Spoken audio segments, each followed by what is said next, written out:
किसान भाइयों, Patel agro services इस यूट्यूब चैनल पर आपका सहर्ष स्वागत। आज का जो हमारा विषय है, केली को बेड पर लगाना चाहिए या सरी में। इस जगह पर इस खेत में आपको केली बेड पर दिखाई दे रही होंगी।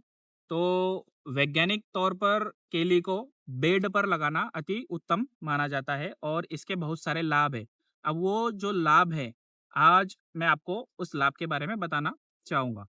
तो सर्वप्रथम जो केली का केली को अगर हम लोग बेड पर लगाते हो तो उसका पहला जो फायदा है कि हम जो भी सिंचाई के रूप में केली को पानी देते हैं, तो पानी का जो निकास है, निचरा है, वो अच्छी तरीके से हो जाता है।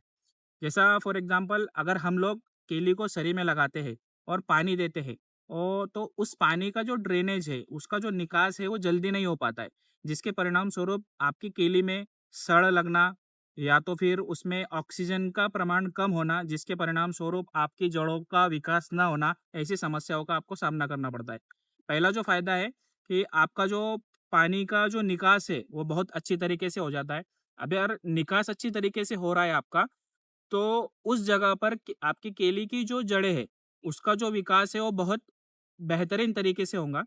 अगर केली की जड़ों का विकास बेहतरीन तरीके से होता है, तो इसका एक और फायदा ऐसा है कि जो पानी और जो अन्न घटक अपने जमीन में हम लोग देते हैं ड्रिप इरिगेशन के द्वारा, नली द्वारा जो हम लोग देते हैं, तो उसका अपटेक, उसका जो उठाव है वो बहुत ही आसानी के साथ होता है।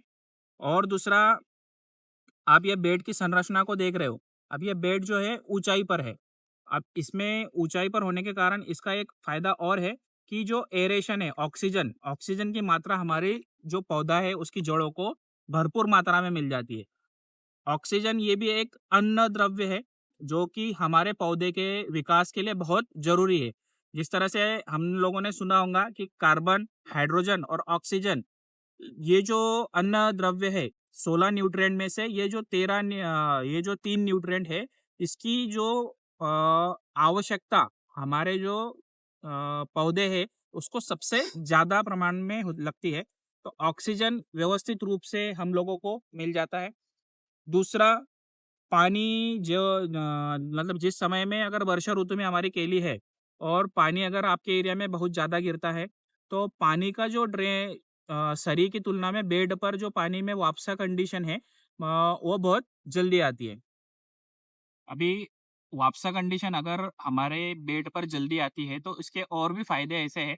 इसके लाभ के बारे में आपको बताऊं कि जो भी कवक जनित रोग होते हैं और जीवाणु जनित जो रोग होते हैं, जिसको हम फंगल इन्फेक्शन और बैक्टीरियल इन्फेक्शन बोलते हैं, जो जमीन के द्वारा मतलब मिट्टी के द्वारा, जड़ों के द्वारा अपने पौधे में एंट्री करते हैं, उसका प्रवेश होता है। तो ऐसे रोगों की रोकथाम के लिए बेड बहुत ज़रूरी वहाँ पर भूमिका निभाता है। क्या होता है कि जो ड्रेनेज है, पानी का जो निकास है वो अच्छी तरीके से हो जाता है और जिसके परिणाम स्वरूप जो फंगस और बैक्टीरिया वहाँ पर पैदा होने वाला है, उसका जो विकास है वहाँ नहीं हो पाता है। दूसरा कि जो जड़ें अच्छी तरह के तरीके से अगर विकसित होती है, तो हम जो भी ड्रिप से जो भी खाद हम लोग देते हैं वाटर सॉल्युबल के स्वरूप में, तो उसका जो अपटेक है वो बहुत आसानी से होता है और बहुत अच्छी तरीके से होता है। और बेड किस तरह के होने चाहिए उसके बारे में भी मैं आपको बता देता हूँ कि बेड की जो चौड़ाई है वो मिनिमम मतलब कम से कम 4 से 5 फुट चौड़ा आपका बेड होना चाहिए। और उसकी जो हाइट है, जैसे कि आपकी अगर भारी मिट्टी है तो आपको हाइट जो है वो ज़्यादा रखना है, और अगर आपकी हल्की मिट्टी है तो आप हाइट अगर कम भी रखते हैं तो कोई दिक्कत नहीं। जो बेड की हाइट है आपकी, और सरी की साइज़ कितनी होनी चाहिए कि जितनी आपकी बेड की हाइट है, उतनी ही आपकी सरी की साइज़ होना चाहिए। जिसके इस परिणाम स्वरूप क्या होता है कि जब बारिश का पानी हमारे खेतों में गिरता है, तो बारीक अगर सरी रहती है तो उसके बारीक सरी से वो पानी जो है हमारा पूरा निकास उसको निकास के लिए रास्ता मिल जाता है।